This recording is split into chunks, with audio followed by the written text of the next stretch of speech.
Oh, You want a countdown? say something funny. Yeah, or give me a countdown. Countdown help. Fresh Here out you the go. box. Are you ready? Stop. Okay. Look and watch. 10, 9, 8, 7, 6, 5, Less dramatic. 3, Oh my god. 2. And let's do it.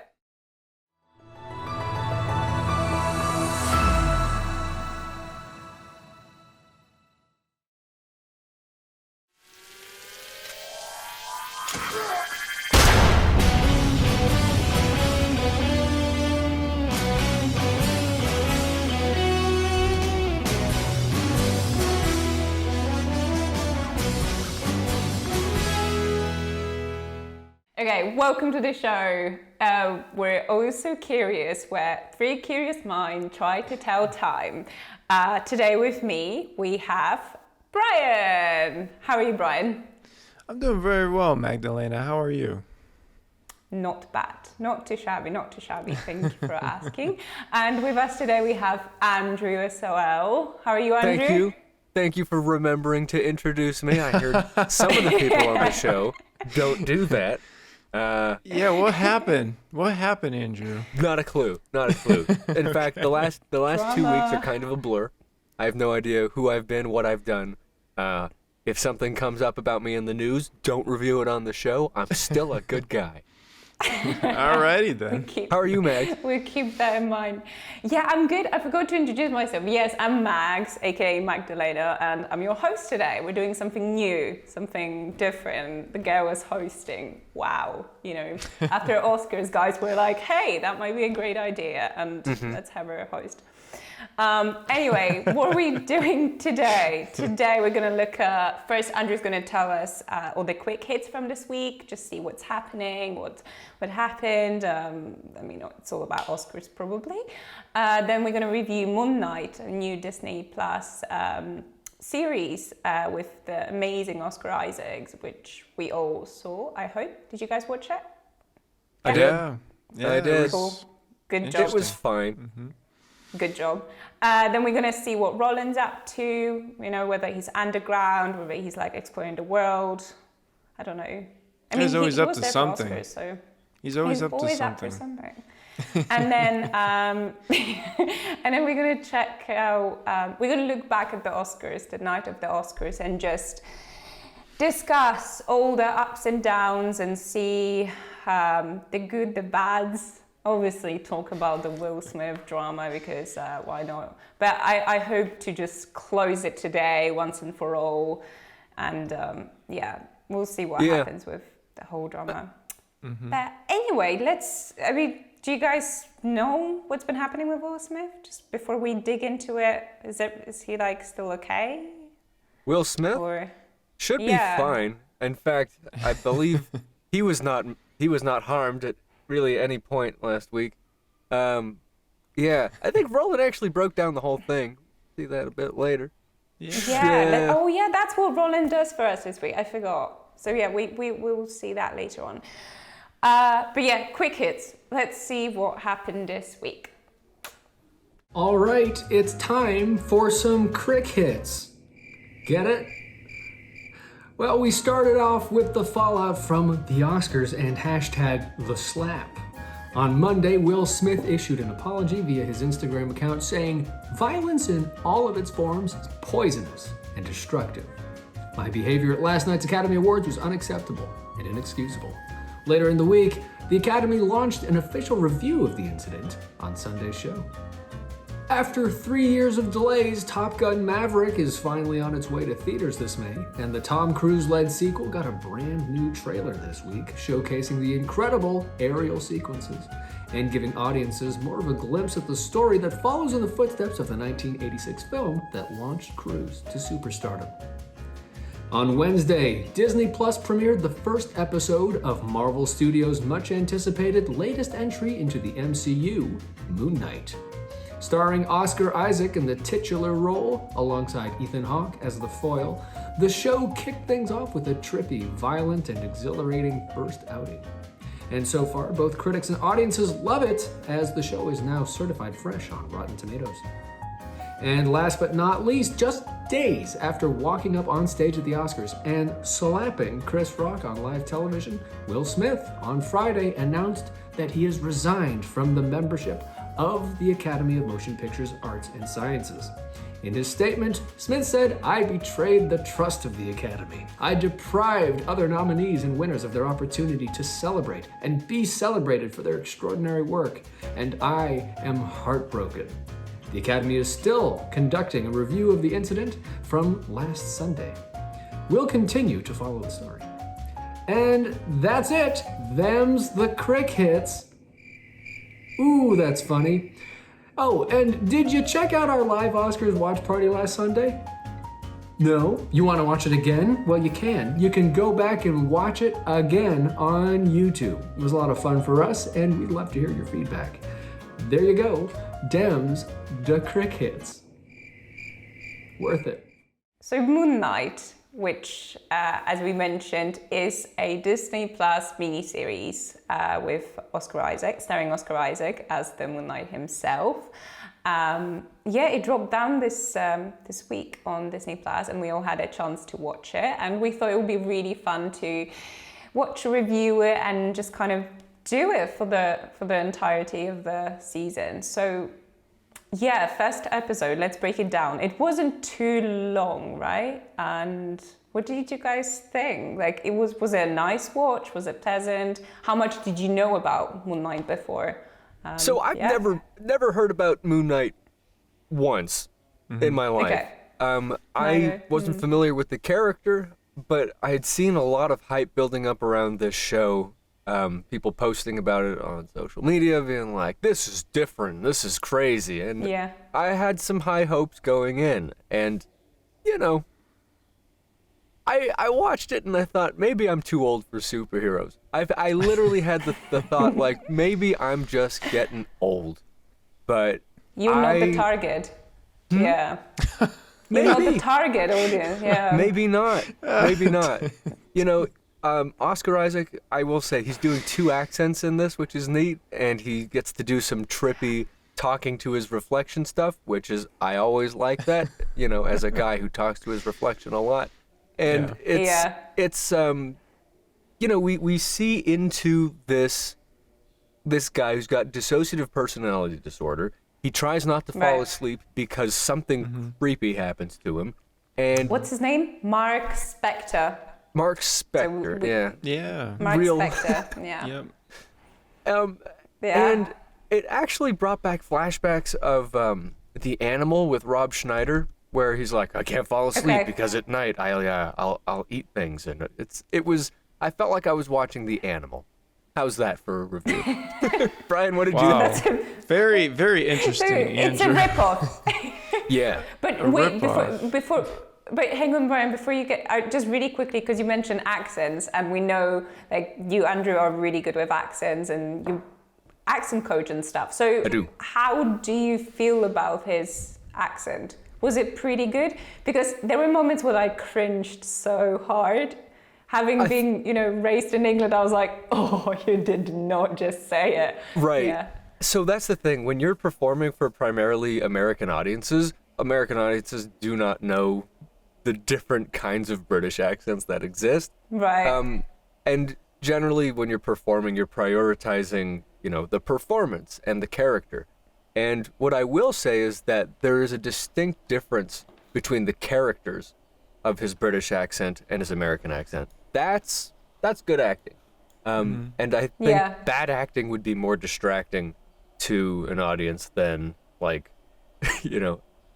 just a really cobbled together British accent, which is what most American imitations are. That's my analysis. It wasn't bad. It was very noticeable. Yeah, it just wasn't authentic. Yeah, That's I know fine. what you're trying to do.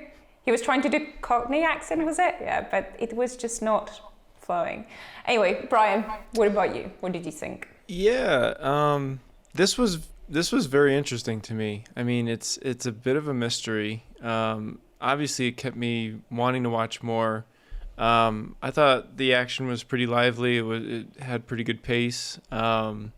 It's intriguing. It's suspenseful. I mean, Oscar Isaac does a really good job playing two people here, you know, with the disorder that he has. And you want to know what's going to happen next. You want to know what's going to unfold with this story. I mean, because especially like, you know, the ending to the first episode.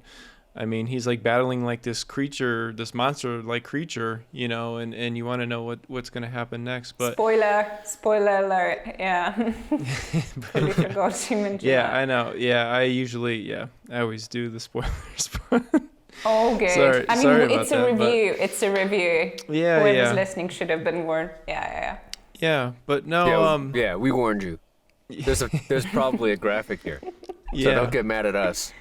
We didn't do anything wrong. But no, you know, overall, I was going through like the comments and stuff last night, and overall, it got pretty good reception. You know, there was the reception is good.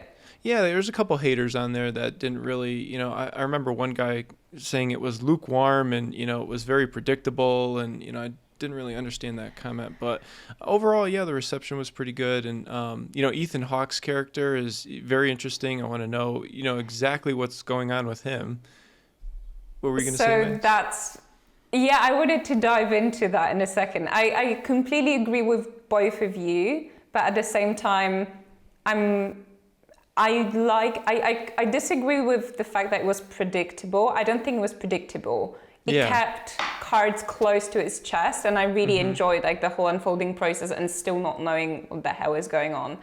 But as that you mentioned Ethan Hawke, can we just appreciate Ethan Hawke as a villain, as a baddie? Because I didn't think I needed to see that until I actually experienced it. Because Ethan Hawke played always such likable characters that this performance was actually very unique experience for me personally. I don't know. How did you feel about him? Actually, are you a fan of Ethan Hawke? I will say he did a good job, because even now, reflecting on the character, I don't trust him.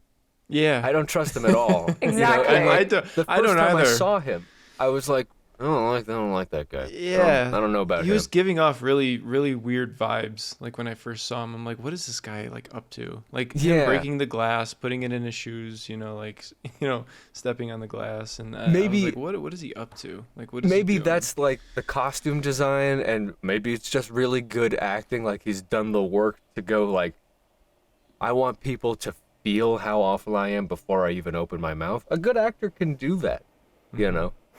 He's doing it. He's effective as a slime ball, and that's the thing. He's slimy in this one.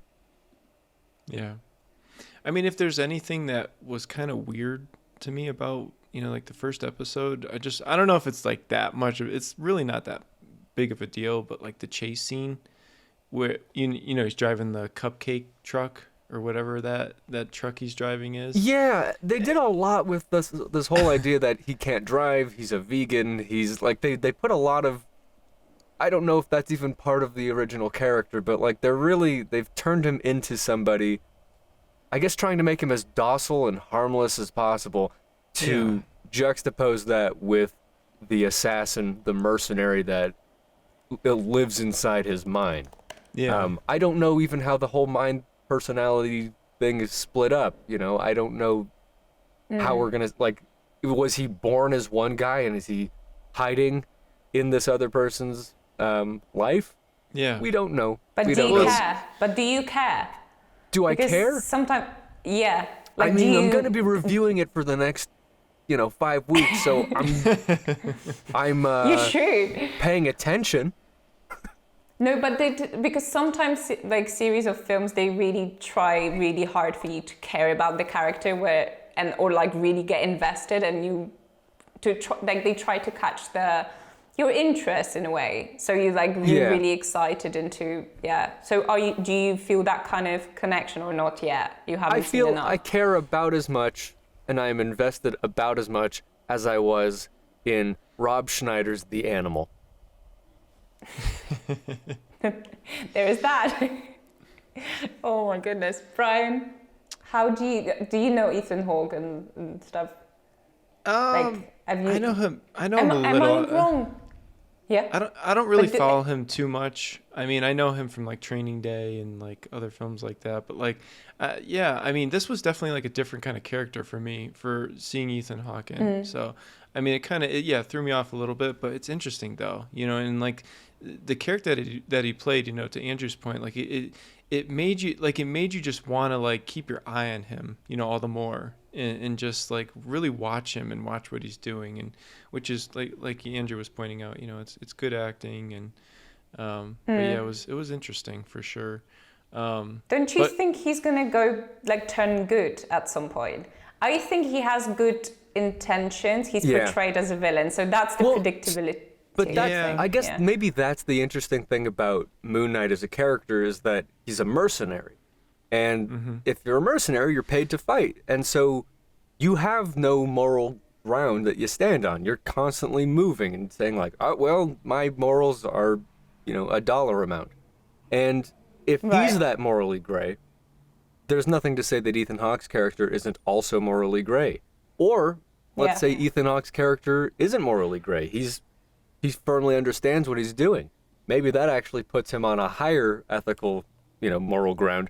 And we're actually siding with somebody who's got nothing that he's attached to, which is actually kind of tough, to sympathize with. Yeah. They're making us side with somebody who has no moral compass. Yeah. So, and what about the voice? I'm guessing that's the true Moon Knight, the very deep voice. At first, I thought it was Liam Neeson. I was Googling it while I was watching. Is that him? But, okay, that voice was just way over the top for me. I agree. Just did not fit at all. And it really overpowered every scene it was in. I don't know. Yeah. Like, compare it to Dune, where we had the voice, and it was like it was integrated really interestingly, so it didn't feel like the voiceover from a commercial. This sort of felt like it was. Exactly. It just sort of felt like the voiceover from a commercial, and I was like, all right, I guess he's also in there. Yeah, I don't know. I don't know how you guys feel about this, but it kind of reminded me of like Venom a little bit. Just a little. Yeah. What? Just a little bit. Venom. Yeah, just a little bit. The voice talking to him, and I mean, I kind of thought it was cool. You know what I mean, in the sense that it did remind me of Venom, but I don't know. Did you guys find like any kind of like comedic sense in like the voice, or? I mean, you asking whether the character was comedic? Yeah, because it's this deep voice, and he's complaining like, "Oh, we got comedic, the idiot like, involved." Idiots in control now. Because there wasn't a whole lot of like comedy in there. Yeah, but there was. Actually, the whole performance of Oscar Isaac in the first 10 minutes, I mean, that's just great acting. Yeah. But he wasn't over the top, because he could have played like this typical loser that most of films and series are tried to make out of. But I thought it was done very tastefully. Like, I believe that someone like this exists, rather than he's just made for the story. Do you think this character's a loser? I mean, he's acting like one. No, the society thinks. That's the thing. The society thinks he's a loser. The society treats him as a loser. Okay. Like the museum, and he has a horrible boss. Why are you laughing? Is he not? He's not a loser. I like making he's you awesome. think about He's that. Moon Knight. He's not a loser. He's portrayed as one by, He's not even portrayed, but like the society thinks of him. The guy who he works with, who knows perfectly well his name. He doesn't even remember his name. Little things like that. The only person he talks to is his fish. And oh my goodness, the whole thing when that was actually one of the best scenes, where you think he sees a scarab in the aquarium, right? And he's like, what is that? And I was convinced, it's going to be scarab. But turns out, no, he was just like, this fish had only one, what's it called? Tail? Not tail. The fin? And he went, yes, fin, one fin, or two fins, and now he has one. And the whole scene in the pet shop, I thought it was very charming. It was very, very funny to me. But again, it's personal taste. I have boomer jokes, boomer humor, sorry. Boomer all, humor. So. Yeah. It happens. It happens if you were raised by boomers. This show is filmed all over the place. It's like, it's got a lot of locations in Europe. It's mostly in Budapest, is that right? Yeah, so they shot in Budapest, Slovenia, Jordan, And Atlanta, Atlanta. Georgia. Yeah, which interesting that yeah, like very interesting. The almost location. none of it is happening in Los Angeles or New York or any of those. Like it's Atlanta is sort of becoming a hub, its own Hollywood. It's interesting because with when you film outside of LA, which is a union state, you don't have to follow a lot of the union regulations. So it'd be interesting to find out if this is a union show. If you film in other countries, you can, hire local actors. You don't have to pay minimums. It's an interesting budgetary hack, but there's also some really interesting, visuals that we get because of it, because we're seeing completely different countries. We're seeing different cultures, and It's a the different integration feel of one any scene the show. shot in one place and ending up in another, like it's done very well. I mean, just to cap this off, is this like MCU movie quality, or would you say that this is like just sort of good TV? Brian, that's probably more for you because you're a bigger fan of MCU than both of us. Because the visuals were not that great, right? As to most of MCU. Yeah, MCU I don't films. know. Yeah, I don't know if I could really answer that though, because I don't know. I don't know if this is really like. I think it's just a good show. You know what I mean? I'm just gonna go with that and just keep it at that, because Works for me. yeah, because I mean I'm not like this huge like Marvel fan though. You know what I mean? I'm not like this No, over the top but- like Die Hard. Yeah, What? yeah, but visually, you probably Visually? like see. Well, I was Is just it trying. the same as? Would you say the Iron Man from like? No. Oh, the second No. one was quite. No. No. And there's one scene, I don't know, I was actually, getting to this earlier, but like there's one scene where like it was the chase scene where there's like a car, one of the cars, I don't know. I just found it weird, like the special effects and like the cars going off the cliff. It looked so like fake. It didn't like It was look, unpolished. yeah, Yes, it did not it look was. good at all. Like one of the cars going off the cliff just looked horrible. So, and I wanted to point that out, and that kind of threw me off a little bit. So I'd kind of like to see some deliberately bad CGI. I feel like we're ready for that in a comedic sense. But Do you enough think it about was because? But hang on, but I mean, I can defend that slightly because I'm reading now that the filming took place only last year from April to October. So if they only wrapped in October and they already released it, maybe there are just really rough time constraints. That's why they didn't have time to polish those sequences. Or do you think is that plenty of time? Andrew, seems like it would No. be a lot of time. Really? know? Okay. Yeah.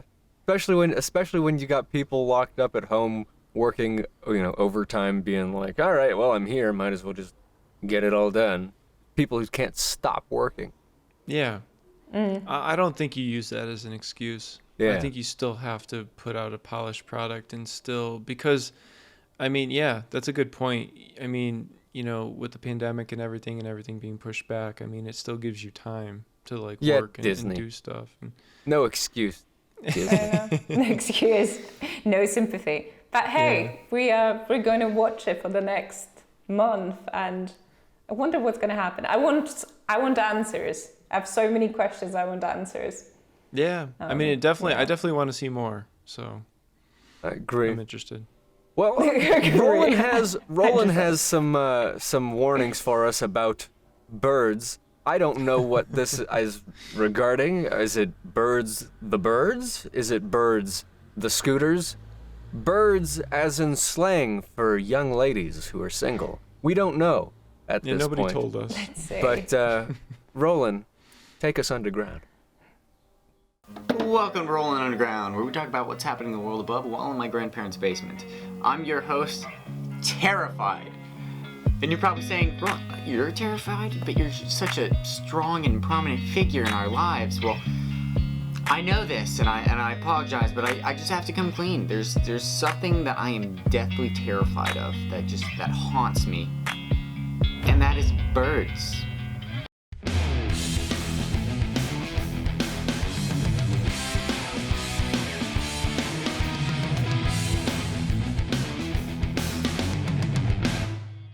So, birds have always been something I've been afraid of. It really all started when I was 5. So, my mom took me to the zoo, and we were walking through the zoo, and I guess I got separated from the pack because I was just kind of by myself, and I just felt I needed to turn around, and I turned around, and staring me in the face was the ugliest rooster I had ever seen, and have ever seen. And it just was squawking at me almost immediately. It was like up in my face. Hated it. And just ever since then, I've been afraid of birds. This is kind of unrelated, but also kind of during that time, my mom brought me to Hooters for my birthday. Again, 5 years old. Love you, Mom. And Hooters does this thing where they put balloons up your shirt and put like this thing over your face like it's a beak, and you have to do your wings like this, and I had to run around the entire store. I remember there was a 3rd grade baseball team laughing at me. Also, don't know why there was a 3rd grade baseball team there. It's Hooters. It's just weird. And that was really uncomfortable, just seeing all those people laugh at me. And I'll never forget it. Thanks, Ma. So why am I afraid of birds? Well, a lot of reasons. I don't trust birds for so many reasons. It's insane. Firstly, their beak. The beak freaks me out. I hate it. It's so weird and creepy to think about it, because it's just this weird, hard thing that's like on their face. Like, it's not like they have a mouth, or it's like this beak, and it's just, it irks me. Okay? Also, they can fly. I don't like that they have that advantage over me. I find it very uncomfortable. Don't trust it. Why do you have that and I can't? Also, their legs are weird. I mean, can you just imagine if somebody was running up to you and they didn't have all their legs? They just had like half of this and it's gone. Alright, it's just bone. That's freaky. I don't like that. I know, I can kind of get by with the feet, but still, it's weird and nobody talks about it, okay? Also, gutlets, like whatever the, like chickens and roosters, by the way, freak me out the most. No, they freak me out. I don't like them. They're dirty animals. But they're weird gutlet things. What's the purpose of that? I don't understand. It weirds me out. It's just gross, and it probably feels like skin. I know it does, and I don't. Honestly, I take pride in eating chicken. Everybody's like, oh my gosh, don't eat meat, the chickens go through a horrible thing. I take pride in eating it. Alright, if there wasn't a chicken shortage right now, let me tell you something. I'd be eating Tyson chicken nuggets well, I don't know about that. So today, I'm not saying who, but somebody sent me a list of 7 horrifying birds, because everybody knows that I don't like birds. Birds just freak me out. It's probably not good that everybody knows my weakness, but they do. I can't do much for it. Also, yes, I am going to wear my protective blue light glasses because they just give me headaches, and I've been 65 since I was 7 years old. I hate this already. Okay. I don't want to look at it. Alright, the shoebill stork. I've seen this so many times, and every time it just freaks. Look at the beak. It's just so big. It's so weird. Shoebills can grow up to 55 inches tall and around 4.5 feet. Can you imagine it's just being that tall? King vultures it's very pretty colors. It's very nice. It looks like its beak should start sooner, and it's too long. Ripping into tough carcasses that can for sure rip into my skin. Oh my gosh! The Marabou stork. That is haunting. What is that on its neck? Oh, it looks so tall. It grows up to a massive 65 inches. If I don't look at it, I think it'll be fine. It will eat anything it can get its claws into, including human garbage such as shoes, and if harassed, will lash out. Reports of children being killed. I don't like this. I don't like I did this episode. Ah! Andean condor. I'm okay. I'm okay. Like most vultures, its head and neck are almost featherless. Its skin changes color in response to its emotional state. Southern cassowary. Looks like it has the Pope's hat on top of it. Cassowaries are shy and solitary birds that feed on fruit. Though from afar, the cassowary may seem harmless. When disturbed by humans, it responds by violently attacking with kicking and clawing, often used killing its victim. Reputed as the world's most dangerous bird. Great skua? It's kind of weird. It looks like the cartoon bird. Though they may not look as scary as the others on our list. Yeah. Are equally terrifying for their violent personalities. When hunger hits, skuas don't hesitate to violently attack other birds and steal their catch. Fish isn't filling enough. The great skua will kill and eat other birds such as puffins and gulls. The great patu. This looks like a meme. This bird looks like a meme. Its eyelids have adapted with tiny holes in them, allowing the great... Also, why is it the great? Let's chill out. This thing seems small. Patu to see everything at all times, even with its eyes closed. Hated that. I hated that list. I'm not gonna... I apologize. But I wanted to be truthful. I want to be honest with you guys. And I also want to say other birds that freak the life out of me. Chickens, you already know. Turkeys, any variant. Especially the big ones, the big plump ones. They freak me out. Why are they so big? Why is their body so big and their head so small? It doesn't make any sense. I don't like it. I don't like the feathers that pop up the back. Oh, its long neck. I can think about it running fast and it freaks me out. Speaking of running fast, emus. Can you imagine that giant bird? Ah! Not a fan. I mean, sure, there's some small ones that I'm cool with, that can be nice, and I can understand the appeal of, like, cockatoos. You know, like, I get it, but it's just not for me. Parrots have pretty colors. There's something about it I just don't trust. Also, that they talk. Crows are cool, though. I don't know why I'm cool with crows. I think crows are very cool. I think just because they're like little mischievous things and they have like a really good personality. I think it's because they have such a good personality that I think that's why I respect them. Anywho, that's today's episode. If you have a weird fear, please tell me. I am so interested in weird fears and just weird stuff in general. Or just comment. Just say hi. I don't care. I get very lonely. Oh my gosh!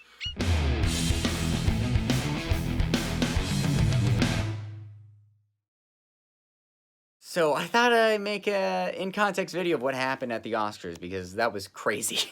And it was very crazy for the people who watched it. So here's what happened. Chris Rock was presenting Best Documentary at the Oscars. He made a joke toward Javier Bardem and Penelope Cruz. And then he transitioned to Will Smith, where he made a very lame but very offensive joke towards Jada Pinkett-Smith about her being bald. I don't know if he knew about her alopecia, but it's not the point. The point was everybody was laughing, but once they saw how Jada Pinkett-Smith was reacting and she was mean-mugging him, did an eye roll, people stopped laughing. They started booing. Chris Rock tried to still be a performer about it. And Will Smith came up and slapped the life out of him. I'm talking like into his hips, slapped him. And nobody knew if this was stunted or not. Nobody was sure until Will Smith sat down and started cursing at Chris Rock. He's shocked. So everybody was just kind of on edge for the rest of the night. This wasn't the first time Chris Rock made fun of Jada Pinkett-Smith. He actually made fun of her a couple Oscars ago where she was talking smack about the Oscars and he made a joke that she wasn't even invited to the Oscars. I don't know if that had anything to do with it, but I just wanted to add fuel to the fire. Honestly, I think everybody was kind of worried if Will Smith got the Oscar for Best Actor because they didn't know how he was going to react.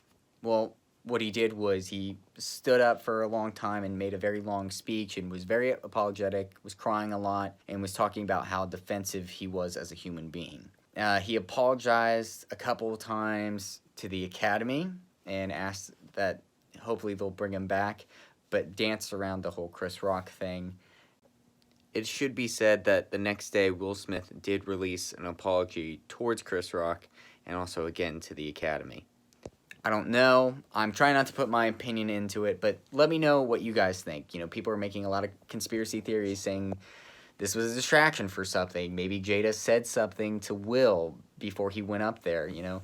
I'm hearing a lot of conspiracy theories, so tell us your weirdest ones. Comment the craziest thing you can think of, because I think we all need a laugh. Okay, and that was Roland talking about the slap. So the slap, we all know the story, so we don't need to explain what happened. But yeah, as of today, we're recording on Sunday, we had Will Smith, you know, resigning from the Academy membership. We had Will Packer discussing the whole situation on Friday. And then I just called it. I called it when we were live watching it. There was this brilliant live reaction of us to the slap, which make sure guys to check out. We'll include the link below. I did call it. I really hope they're not gonna kick him out of the Oscars or like the membership. And that's exactly what happened. So I called it once again. But yeah, how do we feel about it? So these are the updates. What do you think is going to happen? And what did exactly Will Packer say? He said that the Academy actually wanted to remove him from the night, right? Yeah, that was the whole idea. That, you know, yeah, the slap happened. It could be classified as assault. The LAPD showed up. They asked Chris Rock, "What do you want to do?" He said, "Don't worry about it. Let's just let the night go on." I gotta say, Chris Rock, you know, like, he was professional about it. He kept the show going. He had to recover, but he kept his composure. I mean, and honestly, like, he's such a big man. Yeah, but you know what? He had all the class that you would hope the Oscars had, whereas Will Smith completely lost his composure. Mm-hmm. And, you know, again, who are we? One, why do we care? Why do we care? At the end of the day, very good point. It's one more assault. You know, it's a slap. We don't. I think we care because it was televised and because we know the people. Second, you know, okay, Will Smith leaves the Academy. So what? So he's not gonna vote on what Best Picture is? Okay. And then third, like, there's so much else going on that we're just memes were funny for the first day. Now it's just Come on. I mean, what else is happening? Yeah, move but on. It did spike the viewership, guys. It did spike the viewership. So there were like 3 spikes in the viewership. One of them was this lap. The second one was Brian's favorite moment, which was? Yeah, it was Troy Kotzer of Coda. Well, Coda won, you know, Best Picture of the night, you know, as we all know. But well-deserved. Yeah, very well deserved. He actually became the second deaf actor in history of the Oscars to win the award for Best Supporting Actor, alongside his co-star Marlene Matlin, who was actually she played the wife in the film Coda. But very well deserving, yes. You know, it was the more like, you know, touching part of the night. His speech was just fantastic, and and I said this too last Sunday when we were doing the live watch along. You know, it's a great speech when the translator was actually getting choked up translating the speech. He really was. Yeah. And it just that's what choked me up. And what a great moment for the night. You know, hopefully not overshadowed by, you know, what happened with Will Smith and Chris Rock, but just, you know, that was my favorite part of the night for sure. I mean, it was just very well deserving, and I was very happy for him and for Coda too, for that matter, for winning Best Picture. Coda, I followed your advice, Brian, and I watched it, and so going back, the third spike was Will Smith's acceptance speech. But going back to Coda, it was just, it's an incredible film. So if you haven't had a chance to see it, whoever's listening and watching this, please do so, because it's one of its kind and well-deserved Oscars across the board. But speaking of if you can see it, well, that was kind of our issue this this year, because and we mentioned there that if those films were a little bit more available or accessible for us, maybe that would have helped the viewership a bit more, but it was so hard to find those films. Did you guys struggle to watch? So I'm in Europe, so for me that was like a mission impossible almost to watch most of those films. So yeah, did you have any struggle with doing the prep? Personally, no.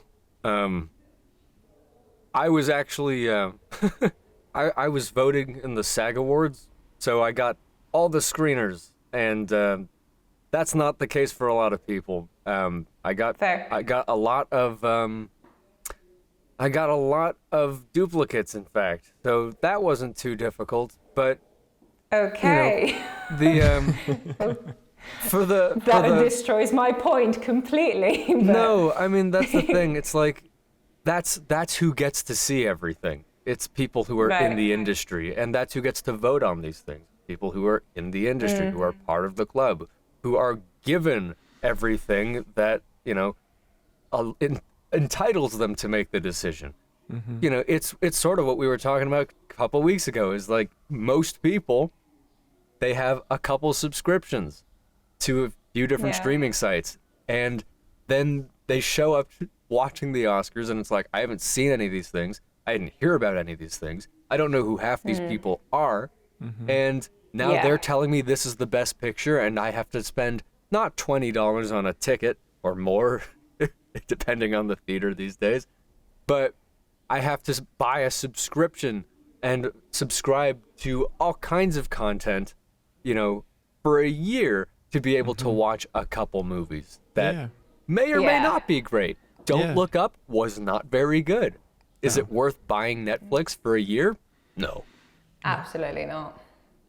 It was I can't believe that was nominated for Best Picture still. Yeah. That was one of the fails for me. Yeah.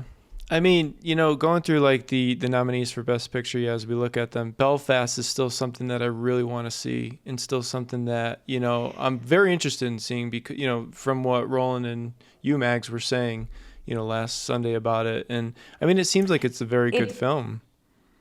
They got Best Original Screenplay, which was well deserved. Like I think that's what we sort of commented towards the end of the night, that we're actually really happy with how Oscars panned out in terms of awards, that every film that should have been acknowledged has been acknowledged in some way. Same as Power of Dog. Jane Campion. Yeah. Campion.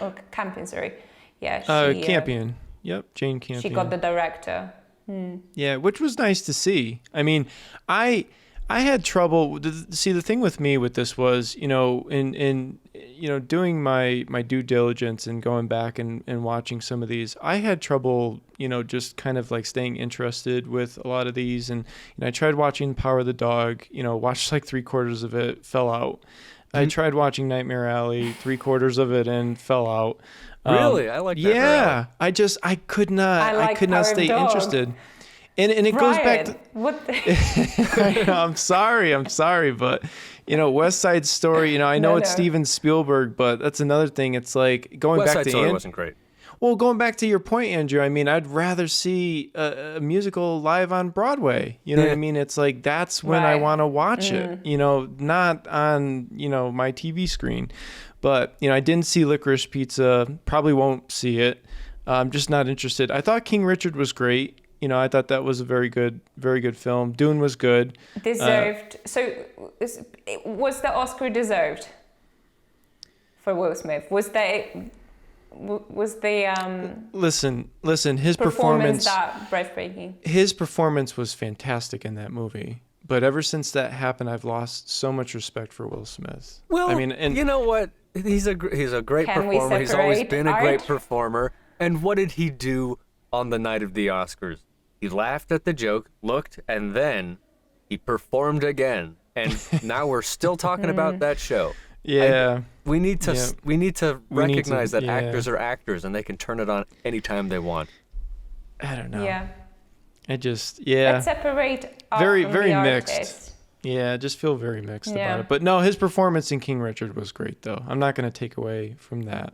I mean, it was great. Yeah, and you were saying June No, got Dune- most of technical awards. Yep, Dune was another great film, I thought. Yeah, I mean, obviously we did a review on it in the past, and you know, a lot of their technical aspects of that movie were just fantastic, and you know, the way they kind of like, you know, brought that story back and kind of, you know, were able to, you know, kind of make something worthwhile out of it, make something good. I mean, it was.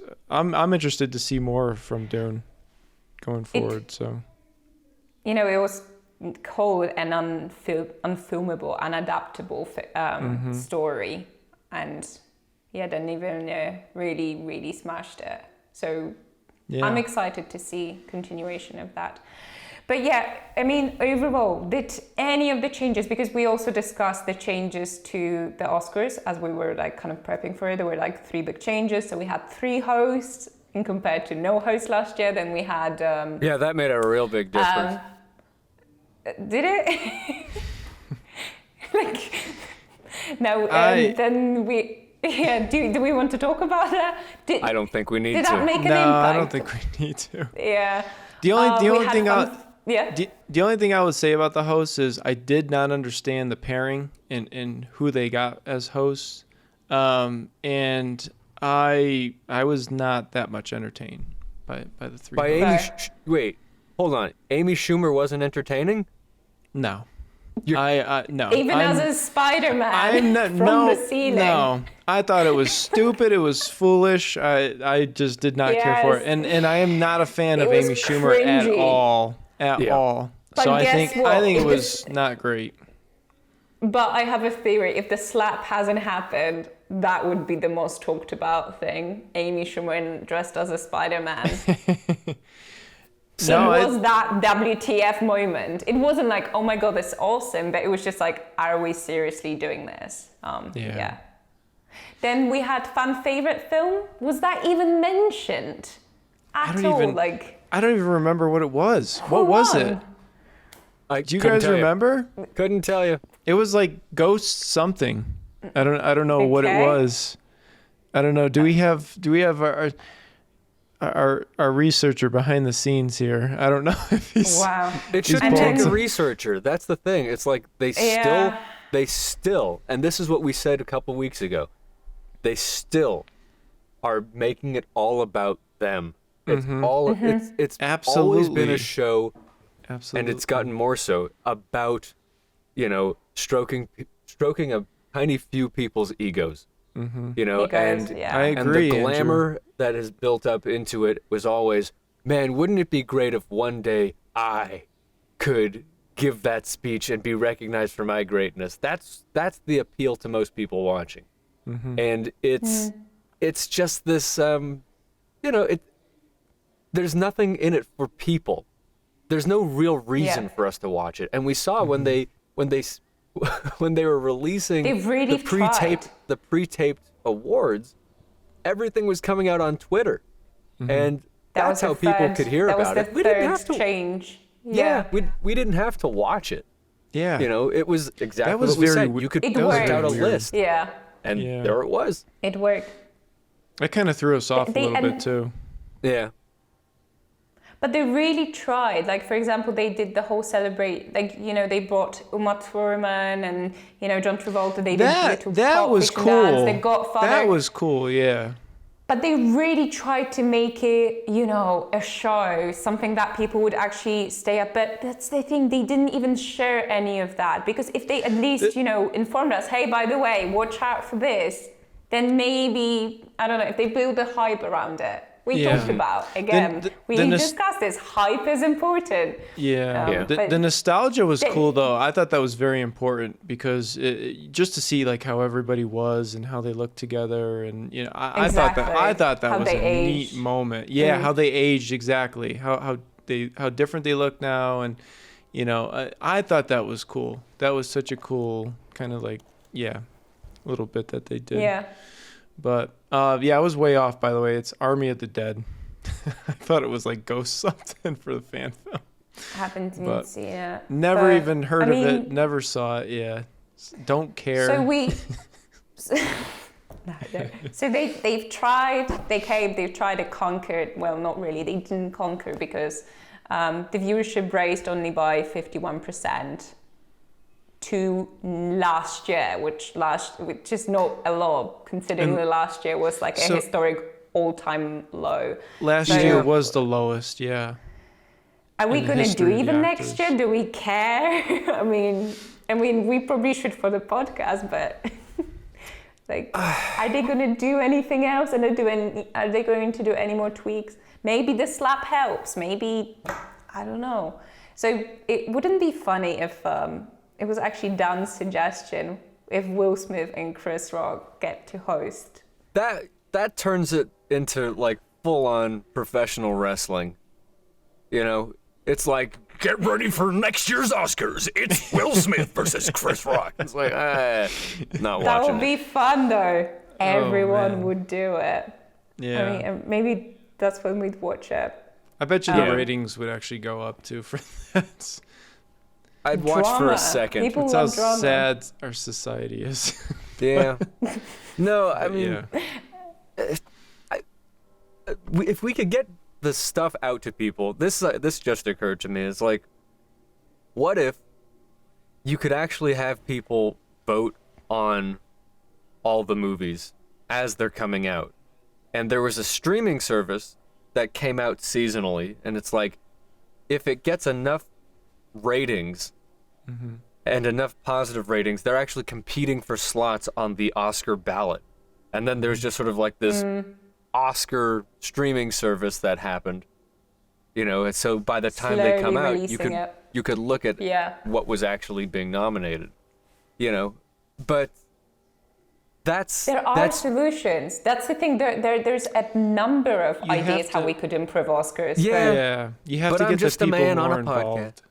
So. Yeah, but you're right though. You have to get the people more involved. I mean, that's how the people care. You know, that's the only way they're gonna care. But then, is if you get them more if we get people involved, we don't massage egos. So. Yeah, and then it's not about the studios or about which thing you're already subscribed to. It's just, you know, you get to see what quality is. And that's the thing, you know, we don't prioritize quality in anything when it comes to entertainment right now. It's really about who we know, what costs the most, who we got, you know, what's the message behind it, and it's just not so much about entertainment anymore. But look how Will Smith slap kind of showcased it, essentially. Like it's all about the status, because someone who's just feels untouchable would do something like that and still kind of it's celebrate entitlement. the night. It's entitlement. That was like a coronation of what the Oscar represents, like literally as you were describing, Andrew. Yeah. So I'm glad it happened. Perhaps it will make people, I don't know, revisit their the way they perceive Oscars. If I could put a cap on it, I would just say this was a lesson in how quickly the entire world can be distracted into talking about something. I mean, doesn't matter what else was going on that night in the world. This is all we've been talking about for a week. It's drama. It's drama. That's what it is. It's drama. You know. Oh, okay. On what that do we got going on next week? Sonic the Hedgehog 2, or we're gonna watch Ambulance, starring Jake Gyllenhaal and Yahya Abdul-Mateen. I think I said it right. Who was in Matrix Resurrections. So I'm excited for the latter, Ambulance. I would be in favor of watching that one. What do you guys think? And then the other one has Jim Carrey, and then Jim Carrey has been in news lately, right? Yeah, I mean, I got a whole thing about Sonic the Hedgehog. I'm pretty sure when they did the release of the original Sonic artwork, that was just a troll to get more marketing, and I think it worked. I didn't see the first Sonic. Neither. But I am inclined to see Sonic 2 which will necessitate a screening of Sonic 1. for context. But I'm a big Jim Carrey fan in terms of his early career. Shaped my sense of humor in a lot of ways. He's, given what happened at the Oscars, is saying like, well, I guess Hollywood as we knew it is kind of dead. We're not the cool kids anymore, is what he said. And he's done enough. So Dan's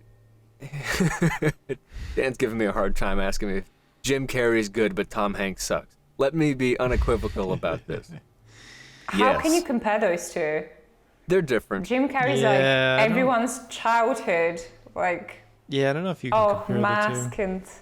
Yeah, but Jim Carrey's saying that he wants to retire from acting, which he can if he wants to. At the same time, that also strikes me as like good marketing, anti-marketing, because I just recently saw an article about Ace Ventura 3 happening, so I don't know, that might get squeezed out. I did not hear anything about Ace Ventura 3. If anything, I heard about Austin Powers 4. Keep your ear to the ground for that one, but I've been hearing about that. Fun. So I don't know how Brian, done he really is. Fair. Brian, what about you? What do you want to say? Yeah, between the two. If you say Morbius, I leave. Oh God, no. No, between the two, I'm gonna have to go with Sonic 2. I haven't seen Sonic the first one yet, but I mean it does have Jim Carrey in it. I'm a huge Jim Carrey fan. Guys, this could be his last movie that he ever does. I mean, we don't know. Yeah, I mean, I would like to think that it's not 2, but. I just don't want to watch number 1. We'd have to watch Sonic 1. Well, yeah, but I'm willing to take that risk. I've heard good things about it. Yes. Yep. He's in the first one. Ambulance is Michael Bay film. So yeah, Ambulance you can't go wrong with Michael Bay. Sure, yeah, you can. It's a Michael Bay film. It's got Jake Gyllenhaal in it, but I'm leaning more towards Sonic 2. I mean, I played the games growing up, and I don't know. It just seems like a better movie. I cannot relate, but I'm easy, guys. We can go with either or. Or neither. Yeah, it's absolutely fine. Yeah, but I think this is it, guys. This is our show. I do want to ask one question before we do leave, though. And I know this wasn't really planned, but what is your favorite Jim Carrey film? It's not a film. It's a clip which I will torture Dan to include at the end of the show. So I'll send it to you guys after the show. But there's just this amazing gig of him just dancing to like, "What is love? Baby, don't hurt me." Yeah. He did that with Will Ferrell and what's his Kattan. name? Chris Kattan. Yes, from Yes. that was like the old. That's Night at Roxbury, obviously, but That's my Jim Carrey moment. So I really hope Dan's gonna play it. Andrew, what do you got? I really do love Jim Carrey and all of his characters. I loved Man on the Moon, but honestly, like the best movie, and it's unfortunate because it's not his best character work. He's saying Ace Ventura. Dan's telling me Ace Ventura, and I was Ace Ventura. No, Truman Show is fantastic. I have to watch that. Movie. Yeah, I have to watch that. I've been meaning to watch that. It's underrated, but Not people even. should revisit it. Watch it. It's prophetic, in terms of how people are living their lives now.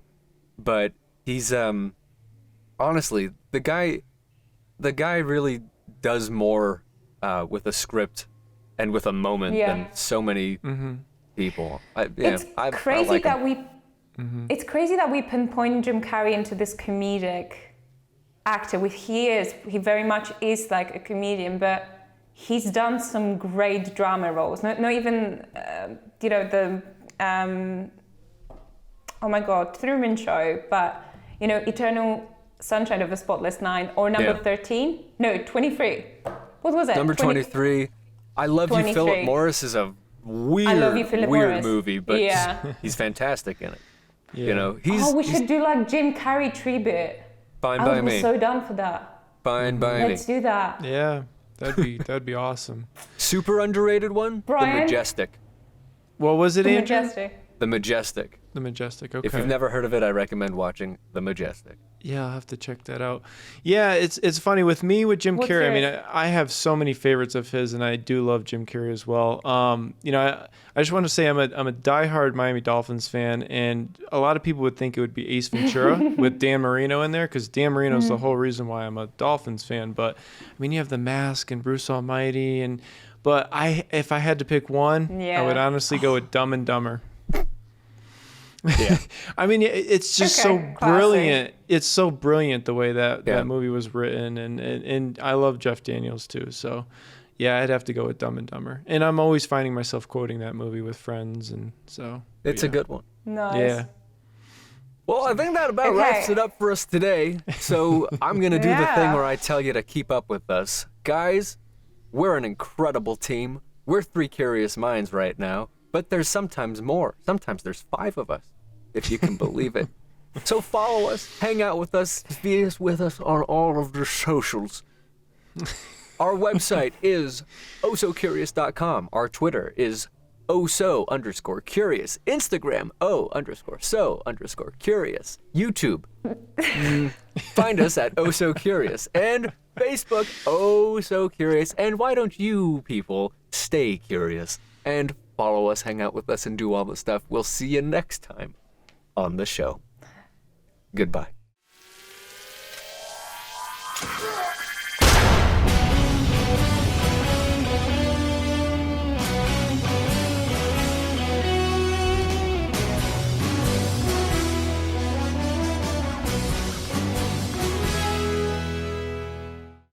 Cut. Oh my god. Done. Oh man, You're doing that fine. was awesome. Was that okay? Yeah, No, You can do was it great. again, guys, if you want. That was cool.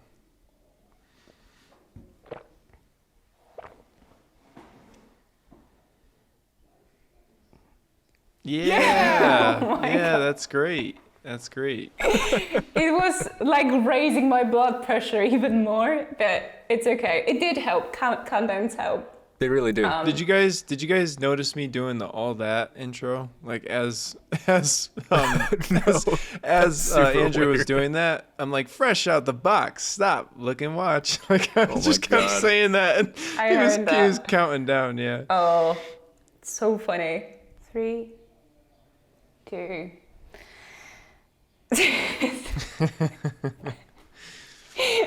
Brian's like holding on the edge of the seat. Anyway, okay, 1.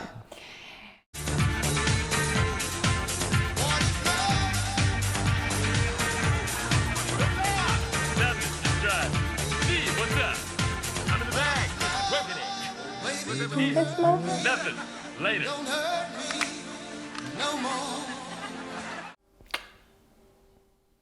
Good. Yeah, that was Nice. great. That was very good, Thanks, guys. Andrew. Good Oh, yeah. timing and everything. He sensed it. I was like, yeah, we're time to go. Cool.